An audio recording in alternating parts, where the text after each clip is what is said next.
If I had to pick one single supplement I think has made the most quiet difference in my life, not the most dramatic, not the most talked about, but the most steady and reliable, it would be this one. And most people are not getting enough of this, not even close. Today we're talking about magnesium. And before you click away thinking you've heard this before, stick with me, please. Because what I want to share with you today is not a generic overview you could find on any wellness website. I want to tell you specifically what magnesium has done for my heart, my sleep, my muscles, and blood pressure since my double bypass and heart problems. And I want to explain why the form you take matters. Because most people who think they're supplementing magnesium are barely getting any of it. So, quick disclaimer here, I'm not a doctor. This is my personal experience. Please remember that. And you should talk to your healthcare provider before you do anything. This said, let's get into it. If you're getting value from this, please click and subscribe. And let's go. And let me start with the scope of what magnesium actually does in your body, because I think most people have no idea how fundamental this mineral is to basically every system. It keeps you alive and functioning. Magnesium is involved in over 300 enzymatic reactions in the human body. 300. That's not a typo. It's not a mistake. It plays a role in protein synthesis, muscle and nerve function, blood glucose control, and blood pressure regulation. It's required for the production of ATP, which is the primary energy currency of every cell in your body. Just think about that. Without adequate magnesium, your cells literally cannot produce energy efficiently. For the heart specifically, and this is where it gets very relevant for those of us who have cardiac histories, magnesium plays a critical role in regulating the electrical activity of the heart. It helps maintain normal heart rhythm. It supports healthy blood pressure by helping blood vessels relax. And it's involved in the balance of other electrolytes like potassium and calcium.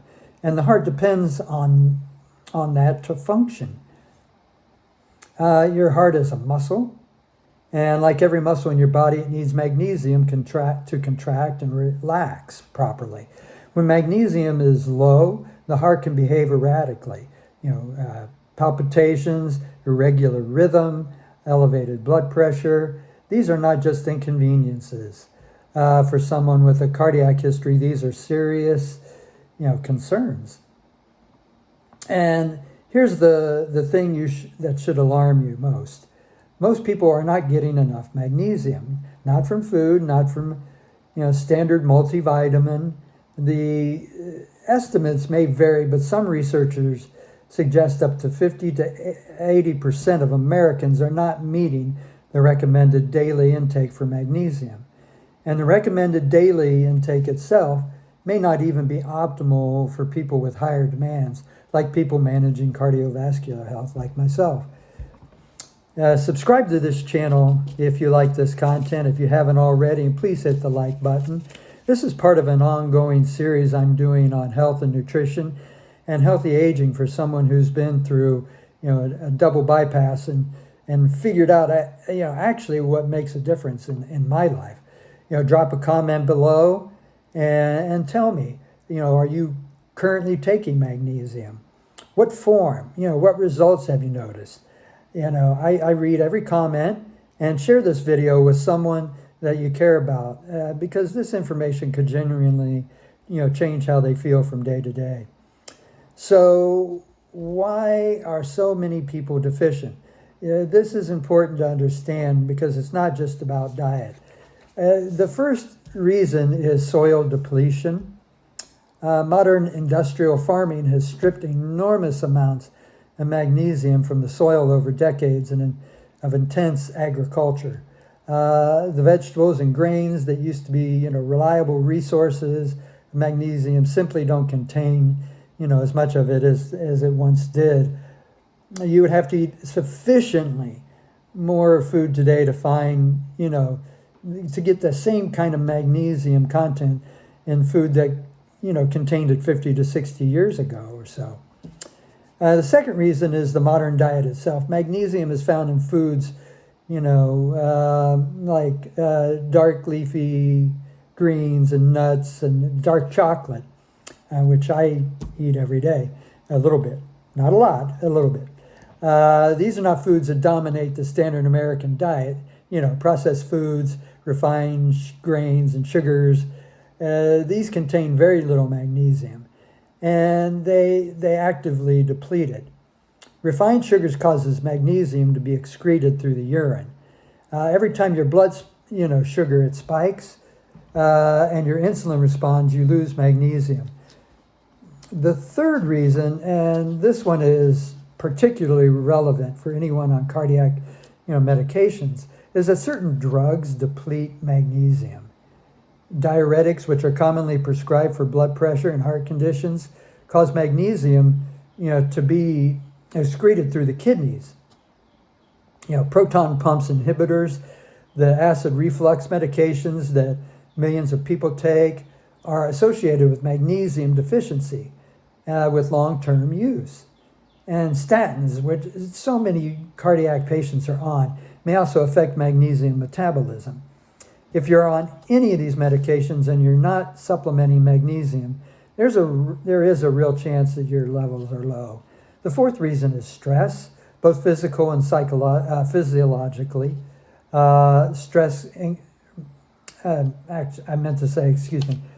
Psychologically, increases the body's demand for magnesium and accelerates its excretion.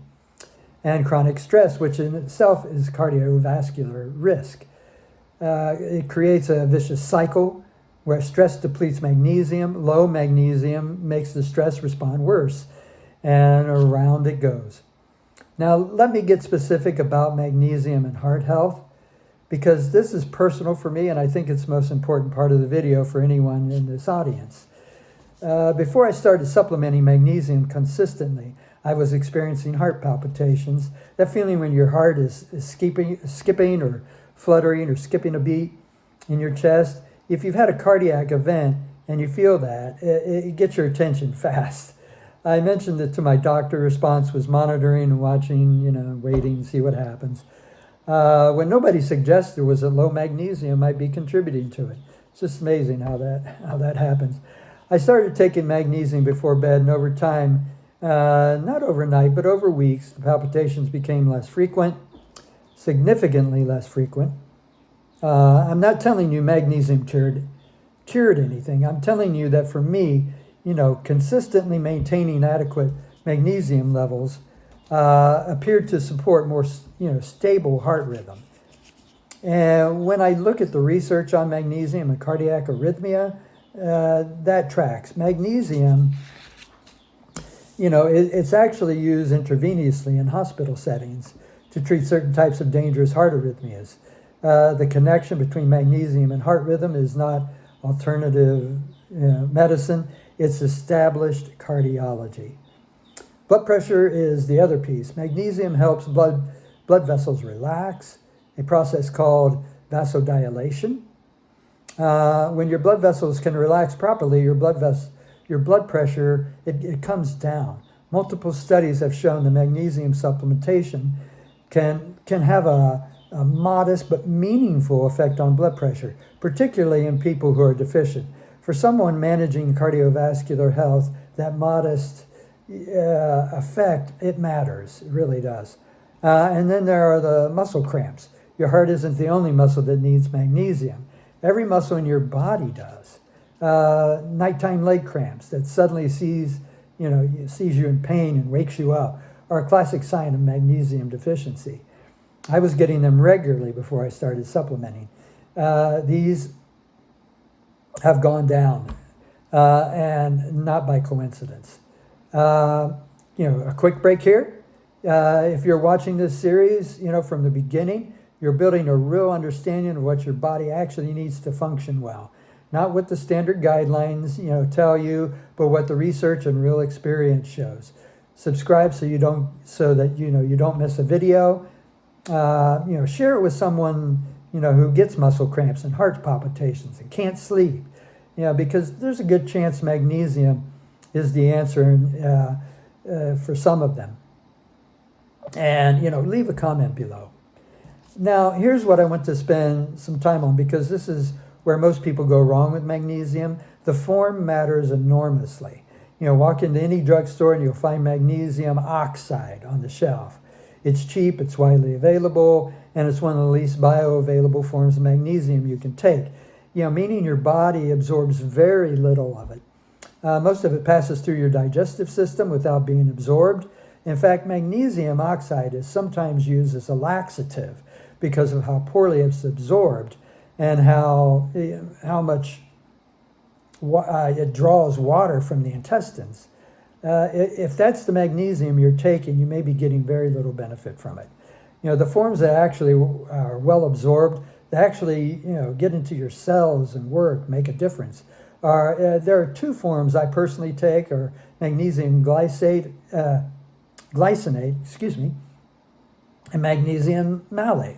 Magnesium glycinate is magnesium bound to glycine, an amino acid. This form is one of the most bioavailable and one of the gentlest on the digestive system. It's well absorbed. It doesn't cause digestive upset. Some other forms do. And glycine itself has a calming properties that support sleep quality. I also take glycine. For anyone taking magnesium primarily for sleep, heart rhythm support, anxiety reduction, glycine is one of the best options. Magnesium malate is magnesium bound to malic acid. Malic acid is involved in the Krebs cycle, the process your cells use to produce energy. Magnesium malate is particularly well suited for people dealing with muscle pain, fatigue, or energy issues.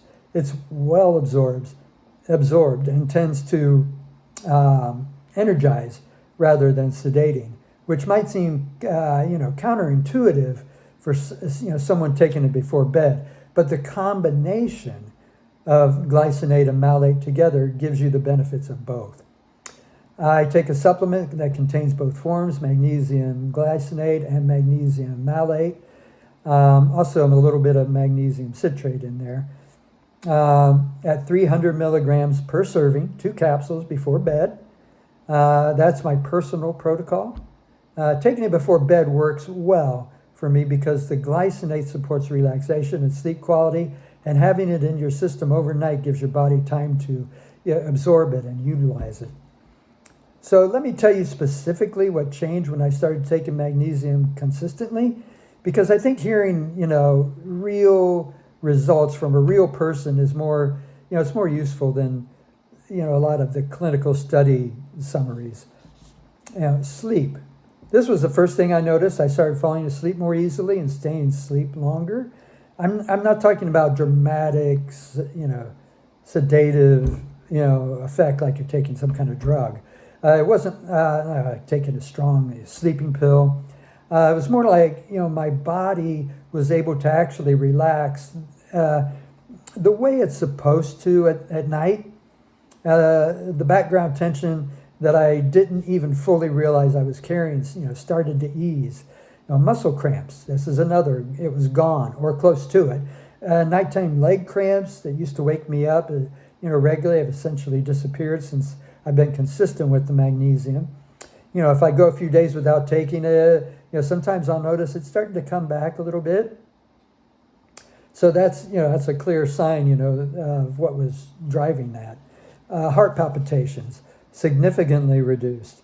As I mentioned earlier, the fluttering and the skipping sensations that were slowing up after bypass became much less frequent, and they were showing up actually. They became much less frequent after taking magnesium. I can't tell you with certainty that magnesium was the sole reason. I made multiple changes in my diet, my supplement and my daily routine. But the correlation is hard to ignore. Even what the research says about magnesium and cardiac, activity. Blood pressure. My blood pressure has trended in a much better direction since I made the changes. Diet, supplements, exercise. Magnesium's part of that picture. Not a magic fix on its own, but a meaningful piece of a larger protocol. Let me close with something, practical. How do you know if you might be deficient in magnesium? Because standard blood tests, they often miss this. Only about 1% of the body's magnesium is in the blood. So serum magnesium levels can look normal even when your cells are depleted. Watch for these signs. Muscle cramps or twitches, especially at night, heart palpitations, irregular heartbeat, difficulty sleeping or staying asleep, anxiety or feeling chronically stressed and wound up, fatigue that doesn't resolve with rest, high blood pressure that's difficult to manage, headaches and migraines, constipation. These are all potential signs that your magnesium levels are not what they need to be. If you recognize several of these things in yourself, talk to your doctor about testing and consider whether supplementing magnesium is in a bioavailable form might be worth trying. It's one of the safest supplements you can take. It's inexpensive, and the potential for upside for your heart, for your sleep, for your overall health is significant. For me, it's a non-negotiable. 300 milligrams of magnesium glycinate and malate with a touch of citrate in it every night before bed. It's one of the simplest things I do, and one of the things I'm least willing to give up. If this video has helped you, share it with someone who gets muscle cramps, has trouble sleeping, managing their blood pressure, heart health. This is exactly the kind of practical information, that can make a real difference in someone's daily life. It really can. Subscribe to this channel for more on heart health, nutrition, supplements, and healthy aging, and leave a comment below. Are you taking magnesium? What form? What have you noticed? I genuinely want to know. The next video in this series is coming soon. Make sure you subscribe so you don't miss it, and I'll see you in the next one.